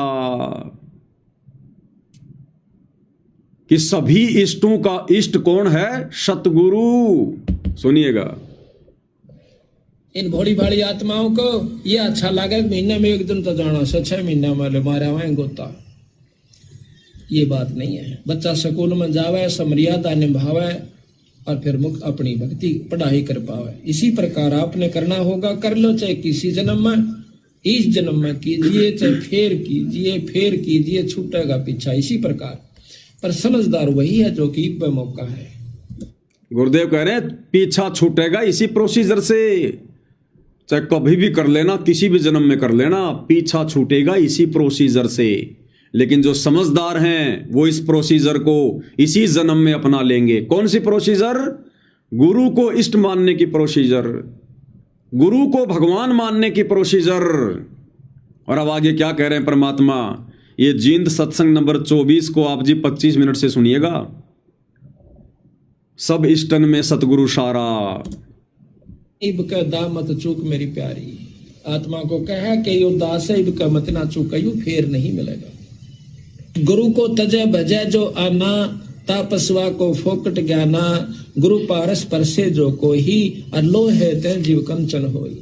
गुरु बिन होम यज्ञ नहीं कीजे, गुरु की आज्ञा मां ही रही जय। सभी इष्टन में सतगुरु सारा, सभी इष्टों में सतगुरु सारा, यानी बंदी छोड़ ही सार है। क्या कह रहे हैं? सब इष्टन में सतगुरु सारा, सभी इष्टों में, सभी भगवानों में सतगुरु ही सार है, सतगुरु ही है वो। इष्टों का इष्ट, देवों का देव, देवादि देव महादेव। तो हम अपने गुरुदेव को क्या कहते हैं? सतगुरु कहते हैं ना, सतगुरु। और सतगुरु भाई पूरी सृष्टि में एक ही है, कबीर देव। तो एक तरफ तो हम अपने गुरुदेव को सतगुरु कह रहे हैं और गुरुदेव भगवान कह रहे हैं सब इष्टन में सतगुरु सारा, यानी सतगुरु ही इष्ट होता है। फिर से सुनिएगा। मां ही रही जय। सभी इष्टन में सतगुरु सारा, सभी इष्टों में सतगुरु सारा, यानी बंदी छोड़ ही सार है। जो सुमरावे पुरुष हमारा, शरण होए शिष्य आवे कोई, सहज पदार्थ पावे सोई। गुरु सतगुरु सुरधेनु समाना, और आवे चरण मुक्ति परवाना। इसलिए फिर परमात्मा हमें एक सत्संग में समझाते हैं कि दरबार में सिर्फ अपने कबीर भगवान की ही फोटो रखनी है।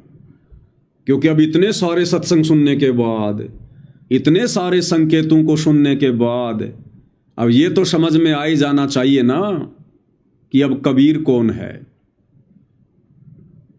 तब गुरुदेव कह रहे हैं कि जिस प्रकार एक पतिव्रता औरत अपने बटुए में, अपने पर्स में केवल अपने पति का ही फोटो रखती है, किसी और का नहीं रखेगी, केवल एक का ही रखेगी, अपने पति का। ठीक इसी प्रकार एक पतिव्रता आत्मा अपने घर पर, अपने दरबार में केवल अपने एक परमात्मा, एक मालिक कबीर जी का ही फोटो रखेगी। क्या कह रहे हैं? ध्यान से सुनिएगा। बात फोटो रखने की, जैसे आप एक पतिव्रता स्त्री होती है, वो अपने पर्स में केवल अपने पति का ही फोटो रख सकती है, दूसरे का नहीं। बाकी अनादरणीय नहीं है, अन्य भी हैं, सबको प्रणाम करें। अगर कहीं फोटो लगे हैं तो दूसरी बात, वो फोटो दूसरी बात है। लेकिन जहां पूजा स्थल हो वहां पर आप अपने मालिक के अतिरिक्त अगर किसी का फोटो रखते हो तो आपके हृदय में पतिव्रता तो नहीं है, वो नहीं है आपके अंदर। तो जहां दरबार लगा है, जहां हमारा पूजा स्थल है, वहां हमने केवल अपने मालिक, अपने परमात्मा, एक कबीर जी का ही फोटो रखना है। अब जो भाई बहन हमारे पास में छोटे छोटे वीडियो भेजते हैं गुरुदेव के पुराने, जो अभी आपको सुनाया गया, जिसमें गुरुदेव ने कहा कि अपने दरबार में अपने सतगुरु का और अपने इष्ट का फोटो रखना चाहिए, तो वहां तो गुरुदेव ने दो का संकेत कर दिया, क्योंकि उस समय हम इस ज्ञान को समझने के योग्य नहीं थे। हम उस समय अपने सतगुरु को कबीर जी नहीं मान रहे थे। और अब क्या कह रहे हैं गुरुदेव भगवान 2014 के इस सत्संग में कि जो पतिव्रता आत्मा होगी वो अपने पूजा स्थल पर, अपने दरबार में केवल एक अपने मालिक का, एक अपने परमात्मा का, कबीर भगवान का ही फोटो रखेगी। तो बताओ भाई, अगर आप लोग ये समझते हो कि वो कबीर जिसके बारे में गुरुजी कह रहे हैं, वो मालिक, वो परमात्मा, अगर वो कबीर दाढ़ी मूंछ वाला है, तो फिर सतगुरु रामपाल जी की फोटो को वहां से हटा दीजिए आप लोग। क्योंकि पूजा स्थल पर, दरबार में तो केवल एक ही फोटो रखने का आदेश दे रहे हैं गुरुदेव, और वो किसका? कबीर जी का। अपना नाम तो ले नहीं रहे गुरुजी अब। कह रहे केवल अपने मालिक अपने परमात्मा एक कबीर जी का फोटो रखना है। तो जो जो भगत भाई बहन दाढ़ी मूछ वाले कबीर को ही कबीर मानते हैं, तो उनको इस सत्संग के आधार से अपने घर से अपने दरबार से सतगुरु रामपाल जी की फोटो को बाहर निकाल देना चाहिए, क्योंकि आदेश हो गया गुरु जी का। ये लेटेस्ट आदेश है, लेटेस्ट। लेकिन फिर भी आप लोग ऐसा नहीं करेंगे। आपकी आत्मा स्वीकार नहीं करेगी कि हम कैसे अपने गुरु जी की फोटो को बाहर कर सकते हैं, क्योंकि आत्मा को पहचान है अपने परमात्मा की कि मेरा परमात्मा सतगुरु रामपाल जी है, मेरे परमेश्वर मेरे मालिक सतगुरु रामपाल जी हैं। इसलिए ये आदेश होने के बावजूद भी कि दरबार में केवल एक कबीर जी का फोटो रखना है, फिर भी हम लोगों ने संत रामपाल जी की फोटो लगा रखी है। अरे गुरु जी के आदेश की अवहेलना हो रही भाई। गुरु जी तो केवल एक कबीर जी की फोटो रखने को कह रहे हैं, और तुम साथ में सतगुरु रामपाल जी की भी फोटो रख रहे हो, गुरु गोविंद की फोटो रख रहे हो। तो गुरु जी के आदेशों की धज्जियां क्यों उड़ा रहे हो भाई? एक ही फोटो रखनी है ना। तो ये संकेतों को हमने समझना पड़ेगा। वो कबीर कौन है? वो एक परमात्मा एक मालिक कौन है? वो एक कबीर सतगुरु रामपाल जी हैं। यही हमारे सतगुरु हैं, यही हमारे गुरु हैं, यही हमारे इष्ट हैं, यही हमारे भगवान हैं, यही तत्वदर्शी संत है। दोबारा सुनिएगा, अब समझ में आएगा भाई और बहनों। बात फोटो रखने की, जैसे आप एक पति भर्ता स्त्री होती है, वो अपने पर्स में केवल अपने पति का ही फोटो रख सकती है, दूसरे का नहीं। बाकी अनादरणीय नहीं है, अन्य भी है, सबको प्रणाम करें। अगर कहीं फोटो लगे हैं तो दूसरी बात, वो फोटो दूसरी बात है। लेकिन जहाँ पूजा स्थल हो वहाँ पर आप अपने मालिक के अतिरिक्त अगर किसी का फोटो रखते हो तो आपके हृदय में पतिव्रता तो नहीं है। तो अब वो एक मालिक कौन है आ गया समझ में? वो एक कबीर कौन है? एक परमात्मा कौन है? सतगुरु रामपाल जी। और अब गुरुदेव आदेश दे रहे हैं कि अपने मालिक के अलावा, अपने पति के अलावा यदि आप किसी और की फोटो रखते हो अपने पूजा स्थल पर, अपने दरबार में, तो फिर आपके अंदर वो पतिव्रता धर्म नहीं है। इसलिए हम सत्सेवक भाई बहन गुरुदेव के इशारों को समझकर और अपने घर के दरबार में, अपने पूजा स्थल पर केवल ओरिजिनल कबीर, जिंदा कबीर सतगुरु रामपाल जी का ही फोटो रखते हैं। दाढ़ी मूछ वाले, सोशल मीडिया वाले, गूगल वाले नकली कबीर का फोटो नहीं रखते, गरीबदास जी का फोटो नहीं रखते, आदरणीय राम देवानंद जी का फोटो नहीं रखते, पंडित चिदानंद जी का फोटो नहीं रखते। वो 5-5 फोटोएं जो आती हैं, इस कोने में गरीबदास जी, इस कोने में कबीर जी, इस कोने में आदरणीय राम देवानंद जी, इस कोने में पंडित चिदानंद जी और बीच में सतगुरु रामपाल जी, हम उस फोटो को नहीं रखते। हम महाभारत की द्रौपदी वाली भक्ति नहीं करते जिसके 5-5 पति हों। हम पतिव्रता पद की भक्ति करते हैं। और पतिव्रता आत्मा केवल अपने घर पर, अपने दरबार में, अपने घर में, अपने घट में केवल एकमात्र अपने इष्ट, अपने सतगुरु, अपने भगवान कबीर का ही फोटो रखेगी। और वो कबीर कौन? सतगुरु रामपाल जी कबीर। क्या कह रहे हैं परमात्मा? वो नहीं आपके अंदर, तो वो पतिव्रतापन नहीं होने से भगवान रुष्ट होगा। तो इसलिए हमने अपने पूजा स्थल पर केवल अपने ही उस पति का, यानी कबीर जी का, परमेश्वर का, मालिक का फोटो ही रखना है। बाकी रही बात के, अब बताओ, गुरुदेव का तो आदेश केवल एक ही फोटो रखने का है, कबीर जी की फोटो रखने का। तो फिर सतगुरु रामपाल जी की फोटो हटा दो भाई। अगर आप दाढ़ी मूछ वाले नकली कबीर को कबीर मान रहे हैं तो केवल एक कबीर की फोटो रखने का आदेश है। फिर सतगुरु रामपाल जी की फोटो क्यों रख रखी आप लोगों ने? तो भाई और बहनों, ये हैं वो संकेत। कुछ एक भाई बहन कहते हैं कि पवनदास कौन होता है सत्संगों का निष्कर्ष निकालने वाला। क्योंकि हम लोग जो हेडलाइन डालते हैं ना इन वीडियो में, शॉर्ट वीडियो में, कि सत्संगों का सार, वीडियो नंबर इतना, वीडियो नंबर इतना, तो आश्रमों से जुड़े भाई बहन कहते हैं कि ये कौन होता है सत्संगों का सार निकालने वाला? अरे भैया, हम तो कुछ नहीं होते सत्संगों का सार निकालने वाले, परमात्मा आशीर्वाद देकर निकलवा रहे हैं ताकि ये बात हमारे समझ में आ जाए, हमारी दुर्गति होने से बच जाए। और इसीलिए भाई और बहनों, परमात्मा ने लास्ट में एक ही बात कहकर छोड़ दी कि कोटि ज्ञान का एक मूल है, एक ही अर्थ है, अपनी सुरत ठिकाने राख। सुनिए गुरुदेव के मुख से। कृप सनकादिक सेवन कर सुख दे बोले साख। भाई कोट ग्रंथ का अर्थ है तू सुरत ठिकाने राख। कोटि ग्रंथ का अर्थ है, यानी तू कितने भी शास्त्र पढ़ ले, वेद, गीता, कुरान, पुराण, बाइबल, कुछ भी पढ़ ले, कहते इन सब का एक ही निष्कर्ष निकलेगा अंत में, यदि मोक्ष चाहिए तो अपनी सुरत ठिकाने राख।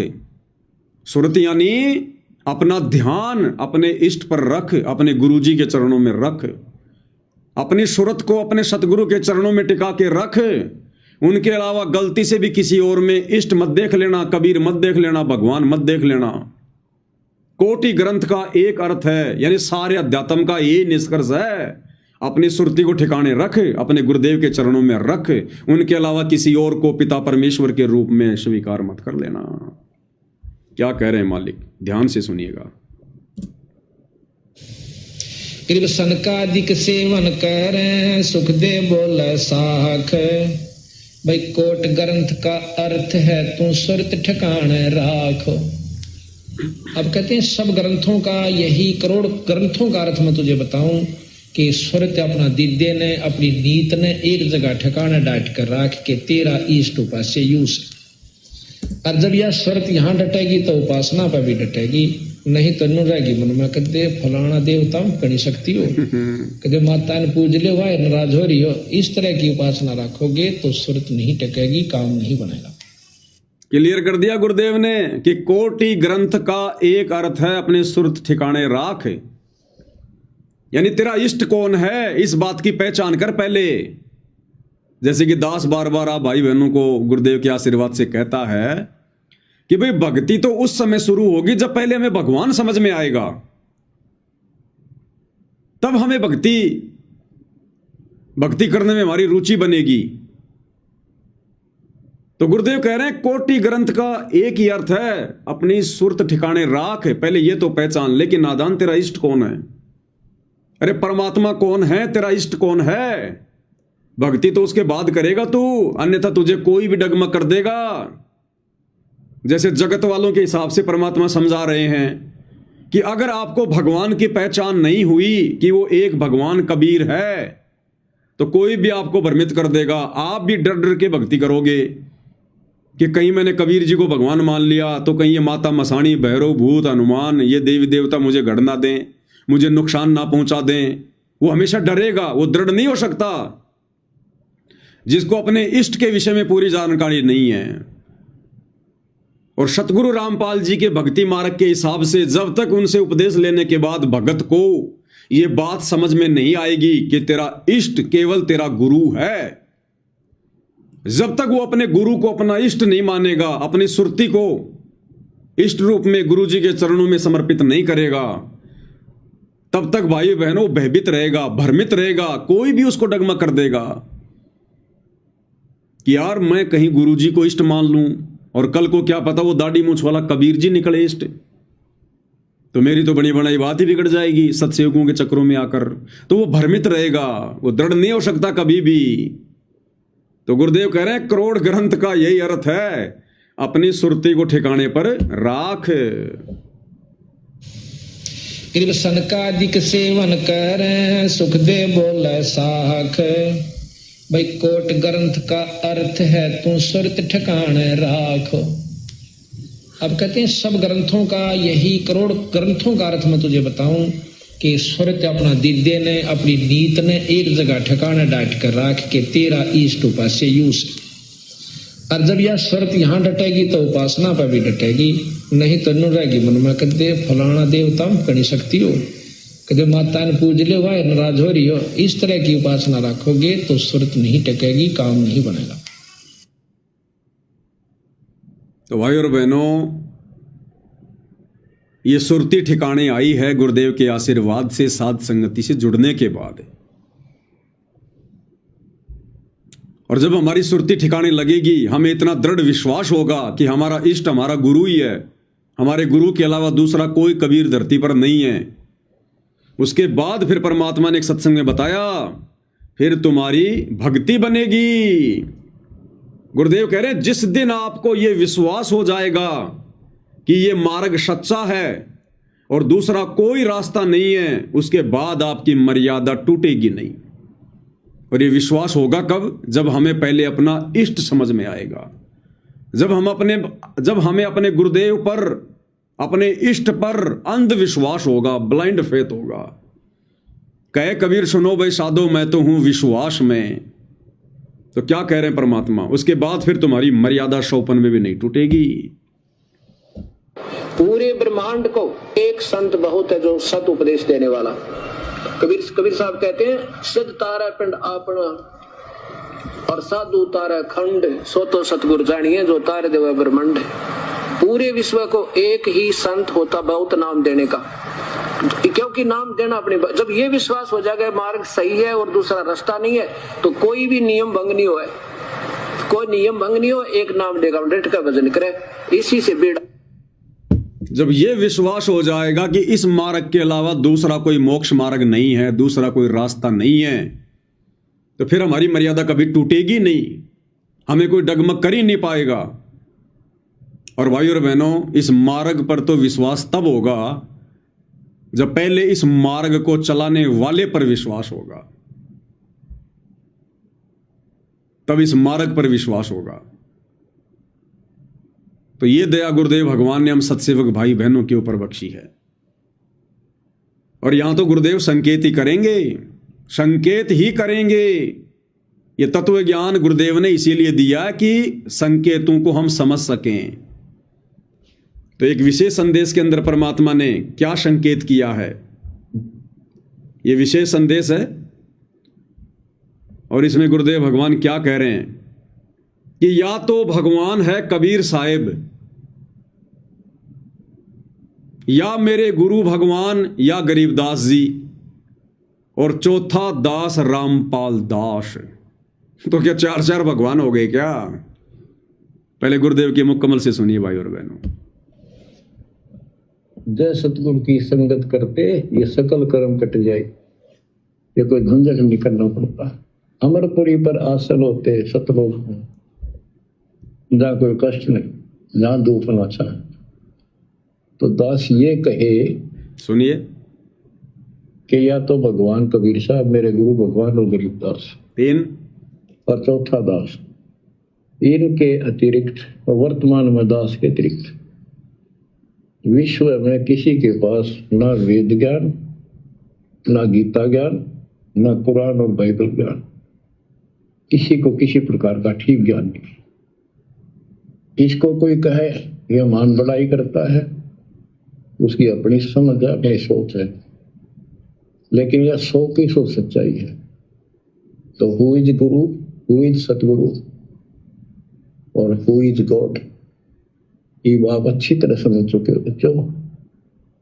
परमात्मा आपको इतना दृढ़ कर दे जैसे सम्मन की ओर से उठे,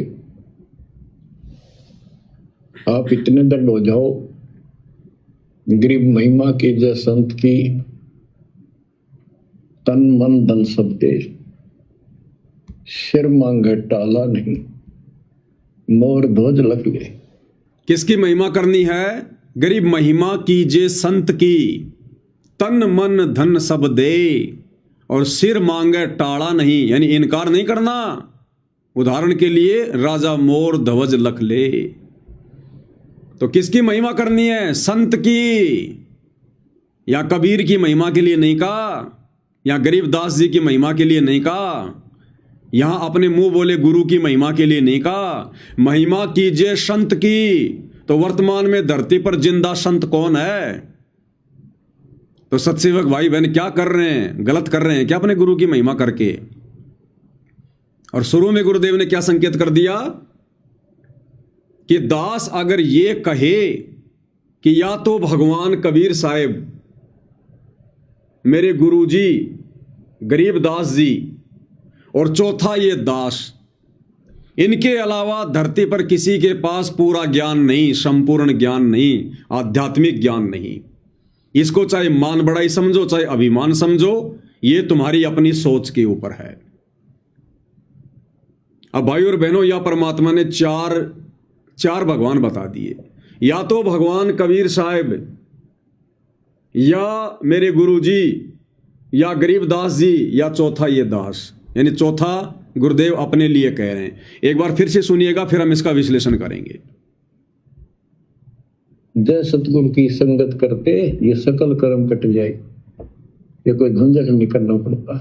अमरपुरी पर आसल होते सतलोक में, जहाँ कोई कष्ट नहीं, जहाँ दुख ना चाहे। तो दास ये कहे कि या तो भगवान कबीर साहब, मेरे गुरु भगवान और गरीबदास, और चौथा दास, इनके अतिरिक्त वर्तमान में दास के अतिरिक्त विश्व में किसी के पास ना वेद ज्ञान, ना गीता ज्ञान, ना कुरान और बाइबल ज्ञान। तो गुरुदेव ने यहां अपने आप को चौथे नंबर पर रखा है। पहले नंबर पर कबीर साहिब को, दूसरे नंबर पर अपने मुंह बोले गुरुदेव को, तीसरे नंबर पर गरीबदास जी को, और चौथे नंबर पर अपने आप को। अब जो भाई ये कहते हैं कि भाई पवन दास कौन होता है, सत्संगों का सार निकालने वाला, तो भैया मैं 5-10 मिनट रुक जाऊं, आप लाइव देख रहे हैं तो आप निकाल के दे दो, कमेंट्स कर दो, देखिए इस बात का क्या रहस्य है। गुरुदेव ने स्वयं परम शक्ति होते हुए अपने आप को चौथे नंबर पर क्यों रखा? आप निष्कर्ष निकाल के दे दो भाई, मैं तो रुक जाता हूं 5-10 मिनट, कोई दिक्कत नहीं है। तब तक आप सोच लो, समझ लो, निष्कर्ष निकाल लो भाई। तो परमेश्वर ने, गुरुदेव भगवान ने अपने आप को चौथे नंबर पर क्यों रखा, जबकि ये तो फर्स्ट नंबर पर होने चाहिए। बाकी 3 तो रिजेक्ट हैं, वो भगवान नहीं है। वो अपने समय पर भगवान हो सकते हैं। 650 साल पहले कबीर जी आए दाढ़ी मूंछ वाले रूप में, वो उस समय के भगवान हो सकते हैं। 350 साल पहले गरीबदास जी आए, वो उस समय के भगवान तत्वदर्शी संत हो सकते हैं।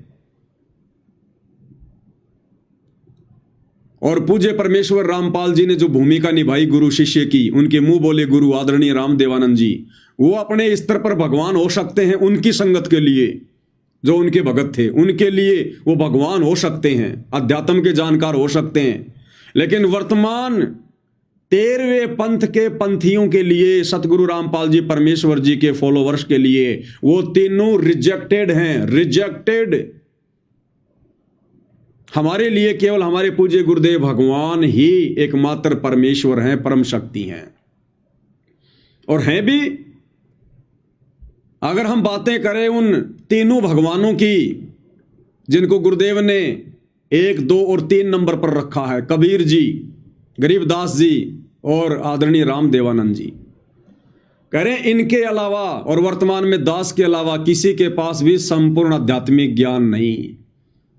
लेकिन भाई और बहनों, आज आप और हम ये सीना ठोक कर कह सकते हैं, इस तत्व ज्ञान को आधार बनाकर कह सकते हैं, भले ही 650 साल पहले स्वयं सतगुरु रामपाल जी ही कबीर नाम से आए थे, लेकिन जो भूमिका उन्होंने की, उस आधार से हमें यह कहने में जरा भी संकोच नहीं होना चाहिए कि उस समय संपूर्ण ज्ञान उनके पास भी नहीं था। हालांकि वे तो ज्ञान में गर्क हैं, सब कुछ था उनके पास में, लेकिन उन्होंने मूल ज्ञान नहीं दिया। उन्होंने 650 साल पहले किसी को भी सार ज्ञान नहीं दिया, मूल ज्ञान नहीं दिया, ये तत्व भेद नहीं दिया, संपूर्ण सृष्टि रचना नहीं बताई। इसलिए वर्तमान में हमारी नजरों में भले ही 650 साल पहले संत रामपाल जी ही कबीर नाम से आए थे, लेकिन वर्तमान परिस्थितियों के हिसाब से अपने सतगुरु को विशेष महत्वता देते हुए हम ये कह सकते हैं कि कबीर जी को भी 650 साल पहले संपूर्ण ज्ञान नहीं था। भाई जब ज्ञान दिया ही नहीं तो हम क्यों कहें कि उनको ज्ञान था? तो कबीर जी रिजेक्टेड, 650 साल पहले वाले कबीर जी रिजेक्टेड, ना कि वर्तमान वाले सतगुरु रामपाल जी कबीर जी। तो 650 साल पहले वाले कबीर जी रिजेक्टेड, जिनको सतगुरु रामपाल जी ने 1 नंबर पर रखा। अरे उस समय तो कबीर जी खुद कहा करते थे, उनकी वाणी है कि 9 मन सूत उलझिया और ऋषि रहे झकमार, और सतगुरु ऐसा सुलझा देगा उलझे ना दूजी बार। अगर वो ही अपने आप में संपूर्ण सतगुरु होते तो उसी समय सुलझाते थे भाई, उसी समय सुलझा देते इस अध्यात्म ज्ञान को जो उस समय के विद्वान ब्राह्मणों ने, पंडितों ने, आचार्य शंकराचार्यों ने उलझा रखा था। वो सुलझा सकते थे, उनके पास में सब कुछ था, लेकिन उस समय की परिस्थितियों के अनुसार उन्होंने आगामी सतगुरु के ऊपर छोड़ दिया कि भैया मैं अभी इस ज्ञान को पूरा नहीं सुलझाऊंगा। और उन्होंने संकेत कर दिया कि 9 मन सूत उलझिया ऋषि रहे झकमार, और सतगुरु ऐसा सुलझा देगा उलझे ना दूजी बार। तो वो ही सुलझा देते उस समय भाई, सतगुरु पे क्यों छोड़ दिया? तो वो अध्यात्म ज्ञान आज पूरी तरह से जो उलझा हुआ था, किसने सुलझाया भाई? हम भोग की आरती में वाणी पढ़ते हैं, सतगुरु की वाणी है अनमोल, इसे ना समझ सके अनबोल, और साहिब ने भेद दिया सब खोल, अपनी सतलोक राजधानी का। तो सतलोक राजधानी का पूरा भेद आज किसने खोला? सतगुरु रामपाल जी ने। तो वाणी के अनुसार वो साहिब कौन है कि साहिब ने भेद दिया सब खोल, अपनी सतलोक राजधानी का? वो साहिब यानी कबीर परमात्मा सतगुरु रामपाल जी हुए, जिन्होंने आज संपूर्ण अध्यात्म ज्ञान को वेद कुरान पुराण शास्त्रों से प्रमाण दिखा दिखा के खोल दिया। अरे 650 साल पहले तो नहीं खोला था भाई कबीर जी ने। उन्होंने तो सृष्टि रचना भी पूरी नहीं बताई, उन्होंने तो भगवान का नाम भी नहीं बताया, क्योंकि कबीर नाम से तो खुद आए हुए थे। जब कोई पूछता था कि जी परमात्मा कौन है, तो कहते थे सत्य पुरुष है, सत्य पुरुष ने भेजा मेरे को। तो उस समय उन कबीर जी को भी संपूर्ण आध्यात्मिक ज्ञान नहीं था। उस समय की परिस्थितियों के अनुसार उन्होंने नहीं बताया, तो हमारी दृष्टि में नहीं था। तो 1 नंबर के भगवान कबीर जी रिजेक्टेड। फिर दूसरे नंबर पर गुरुदेव ने रखा अपने गुरुदेव को, आदरणीय राम देवानंद जी को।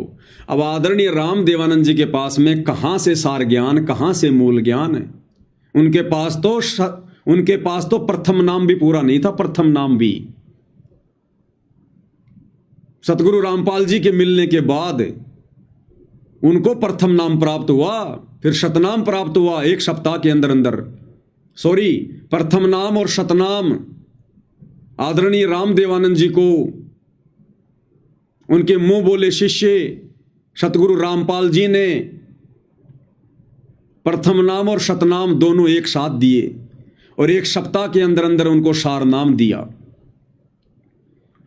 तो आदरणीय राम देवानंद जी, वो तो आप और हमारी तरह एक जीव हैं। वो तो एक भगत थे, अपनी भक्ति कर रहे थे। वो भगवान थोड़ी थे। लेकिन गुरु को महिमा देनी पड़ती है आप और हमें भक्ति का पाठ समझाने के लिए। तो पूज्य परमेश्वर रामपाल जी ने अपने मुंह बोले गुरु को दूसरे नंबर का भगवान बताया। तो आप और हमारी नजरों में वो दूसरे नंबर के भगवान आदरणीय राम देवानंद जी रिजेक्टेड। तीसरे नंबर का भगवान बताया गरीबदास जी को। तो भाई हमारी नजरों में गरीबदास जी भी पूर्ण परमात्मा नहीं थे। भले सतगुरु रामपाल जी ने ही गरीबदास जी की भूमिका निभाई थी, गरीबदास जी के रूप में सतगुरु रामपाल जी ही थे, लेकिन उन्होंने भी उस समय संपूर्ण आध्यात्मिक ज्ञान नहीं दिया, सृष्टि रचना का पूरा खुलासा नहीं किया, और अपने एक भी शिष्य को वो सतलोक नहीं ले जा पाए। एक भी शिष्य का उन्होंने उद्धार नहीं किया, एक का भी। उन्होंने हजारों की संख्या में शिष्य बनाए, और उनके 2 परम भगत थे, संतोष दास और बनखंडी दास। उन दोनों का भी उन्होंने उद्धार नहीं किया, उनका मोक्ष नहीं हुआ। तो हमारी नजरों में गरीबदास जी भी रिजेक्टेड। हमारी नजरों में गरीबदास जी भगवान नहीं है। भले वो भूमिका सतगुरु रामपाल जी ने की, कबीर भगवान ने की, लेकिन हमारी नजरों में वो भगवान नहीं। अरे जब हमारे गुरुदेव भगवान, हमें पता चला गया कि स्वयं परमात्मा है, परमेश्वर है, जगत गुरु है, इनसे बढ़कर कोई ज्ञानी नहीं, कोई ध्यानी नहीं, और उसके बावजूद भी ये झूठी महिमा दे रहे हैं अपने मुंह बोले गुरु को कि वो भगवान है, तो आप और हमें भला क्या शर्म, क्या संशय।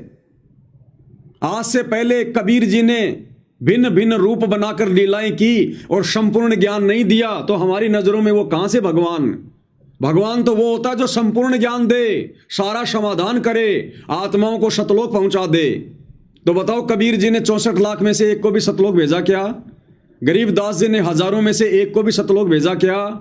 आदरणीय राम देवानंद जी के 9 लाख शिष्य थे पंजाब में, क्या एक को भी सतलोक भेजा क्या?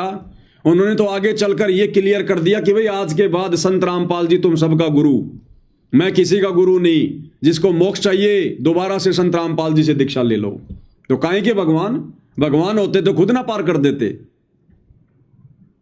अब आकर सतगुरु रामपाल जी ने बैन लगा दिया और कह दिया कि मेरे बाद में कोई गुरु नहीं, अब मेरे बाद में कोई शरीर रूप में गुरु नहीं होगा, ये गद्दी परंपरा नहीं चलेगी, केवल डीवीडी से नाम दिया जाएगा, कंप्यूटर से नाम दिया जाएगा, नूरी शरीर से नाम दिया जाएगा।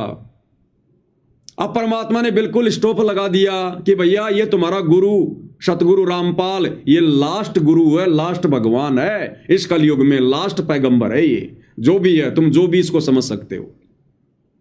अब क्लियर कर दिया और अब उन्होंने आकर सारा भेद खोल दिया। साहिब ने भेद दिया सब खोल अपनी सतलोक राजधानी का। और वो नौमन सूत अध्यात्म वाला जो उलझा हुआ था, जिसके विषय में 650 साल पहले कबीर जी ने कहा था कि सतगुरु ऐसा सुलझा देगा उलझे ने दूजी बार, तो आज वो सतगुरु रामपाल जी हैं, जिन्होंने सन 1994 से यह अध्यात्म ज्ञान दे देकर सारे वेदों का खुलासा कर दिया, गीता जी का खुलासा कर दिया। ये सदग्रंथ हमारे लिए पहली बनी हुई थी, पहली कक्षा की पुस्तक बना के छोड़ दी, उंगलियों पर हमारे को ज्ञान रटवा दिया, श्लोक रटवा दिए। आज ब्रह्मा विष्णु महेश भी ज्ञान चर्चा करने आए तो उनको भी मुंह की खा के जानी पड़ेगी। तो ये है वो असली भगवान, ये है असली कबीर। और भैया कबीर जी अगर पूरे गुरु होते, पूरे भगवान होते, तो 650 साल पहले अपने एक शब्द में फिर उन्होंने सतगुरु रामपाल जी के लिए क्यों कहा कि भैया मैं तो सतगुरु रामपाल जी के रूप में आकर तुम सबका उद्धार करूंगा। क्या कहा परमात्मा ने उस शब्द में, ध्यान से सुनिएगा। मन मान जा बुढ़ापा आवेगा, मन मान जा बुढ़ापा, मन मान जा बुढ़ापा आवेगा, मन मान जा बुढ़ापा, बिना भजन तेरी होवे दुर्गति, तू बड़ा बड़ा पछतावेगा, मन मान जा बुढ़ापा आवेगा, मन मान जा बिना भजन बड़ा बड़ा पछतावेगा, मन मान जा बुढ़ापा आवेगा, मन मान जा बुढ़ापा। ये कबीर जी का शब्द है, 650 साल पहले कबीर जी ने यह शब्द गाया था। और इसके लास्ट के चौपाई में कबीर जी ने क्या कहा? कबीर जी ने क्लियर कर दिया कि भैया ये संपूर्ण ज्ञान, संपूर्ण आध्यात्मिक ज्ञान, ये नौमन सूत आध्यात्मिक ज्ञान जो नकली धर्म गुरुओं ने काल प्रेरणा से उलझा रखा है, यानी भक्ति मार्ग से सबको भ्रमित कर रखा है,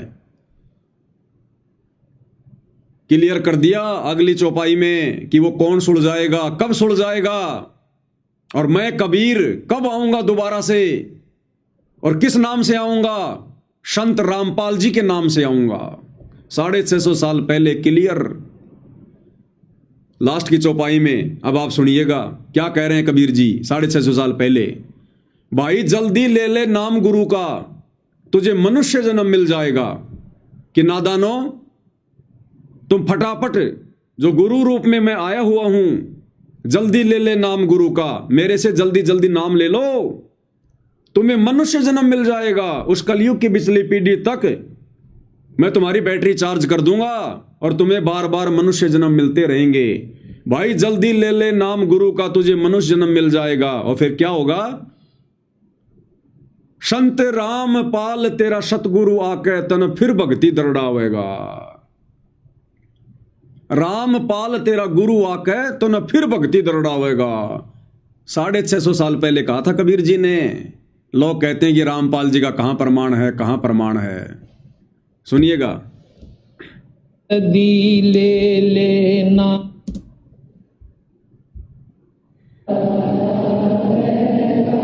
जल्दी ले ले नाम गुरु का, तुझे मनुष्य जन्म मिल जावे।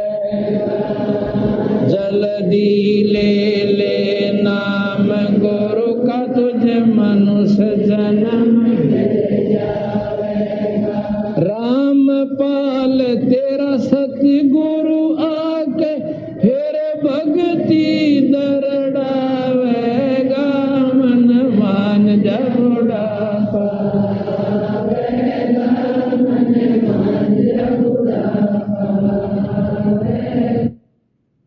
कोई नादान काल प्रेरणा से ये ना सोचे कि भाई नहीं नहीं ये शब्द कबीर जी का नहीं है, ये तो संत रामपाल जी ने बनाया है। तो शब्दों को पकड़िए। इस शब्द में क्या कहा जा रहा है? भाई जल्दी ले ले नाम गुरु का, तुझे मनुष्य जन्म मिल जाएगा। और रामपाल तेरा सतगुरु आके तन फिर भक्ति दरड़ावेगा। अरे अब सतगुरु रामपाल जी के अलावा और कौन सा रामपाल आएगा जो भक्ति दरड़ाएगा? वर्तमान में तो नाम दे रहे हैं सतगुरु रामपाल जी कि जल्दी ले ले नाम गुरु का, तुझे मनुष्य जन्म मिल जाएगा। और रामपाल तेरा सतगुरु आके, तो सतगुरु रामपाल जी कहेंगे क्या कि रामपाल तेरा सतगुरु आके? आगे और भी कोई रामपाल जी आने हैं क्या? तो ये शब्द कबीर जी का। अब भाई और बहनों, कबीर जी ने तो 36 अरब या कितनी वाणियां बोली हैं परमात्मा ने चारों युगों में। 36 अरब ज्ञान हम भाग्या, मूर्ख जीव का एक न लाग्या। तो ना जाने कितने शब्द परमात्मा ने गाए हैं। अब उन शब्दों को वर्तमान में कौन बता सकता है? जो स्वयं कबीर है। तो ये बहुत बड़ा एक प्रमाण है कि हमारे गुरुदेव भगवान कौन है। स्वयं कबीर भगवान है जिन्होंने 650 साल पहले शब्द के माध्यम से आप और हम नीचों को, 64 लाख वाली आत्माओं को चेताया था कि नालायको तुम पार तो नहीं हो पाओगे, क्योंकि तुम अपने गुरु को परमात्मा नहीं मान रहे। तुम मुझे केवल एक गुरु मान रहे हो, मानुष मान रहे हो। केवल झूठा ढोंग करते हो कि हमारे गुरु जी परमात्मा है, कबीर जी भगवान है, भगवान है। 64 लाख की परीक्षा ली थी, सब फेल हो गए। तब परमात्मा ने कहा था अरे जल्दी ले ले नाम गुरु का, तुझे मनुष्य जन्म मिल जाएगा। कि नालायको अब तुम्हारे ऊपर रहम कर देता हूं मैं, क्योंकि भगवान दयालु होते हैं। जो मैं पूत कपूत हूं बहुर पिता को लाज। बाप अपने बेटे की गाली खाकर, मार पिटाई खाकर भी हमेशा उसके हित की सोचता है। अब ये तो परम पिता हैं भाई, दयालु हैं। तो इन्होंने फिर भी यही कहा कि नालायको मेरे से नाम ले लो फटाफट, ये प्रथम नाम ले लो, 5 मंत्र, इसके जाप से तुम्हारे को मनुष्य जन्म मिलते रहेंगे। और जब कलयुग की बिजली पीढ़ी आएगी, उस समय रामपाल तेरा सतगुरु आकर तन फिर भक्ति दरड़ावेगा। तो कबीर और रामपाल यदि अलग अलग हैं, तो कबीर इतना कमजोर है क्या जो रामपाल जी को भेजना पड़ा भक्ति दरड़ाने के लिए, और 650 साल पहले खुद भक्ति नहीं दरड़ा पाया? तो कबीर जी स्वयं रामपाल जी के रूप में धरती पर वर्तमान में आए हैं। ये आप और हमारा परम सौभाग्य है। और ये सारे प्रमाण, ये सारे सबूत परमात्मा इसलिए सत्संगति के माध्यम से खुलकर सामने रखवा रहे हैं, ताकि अब की बार हम वो गलती करने से बचें जो गलती हम गुरु को मानुष मानकर युगों युगों से करते आ रहे हैं, जिसके अभाव में परमात्मा मिलने के बाद भी हम मोक्ष से वंचित रह जाते हैं। तो भाई और बहनों, बहुत बड़ी दया है, बहुत बड़ी मेहर है पूज्य गुरुदेव भगवान की। असीम छप्पर फाड़ दया कर रखी है गुरुदेव ने सत्सेवक भाई बहनों पर।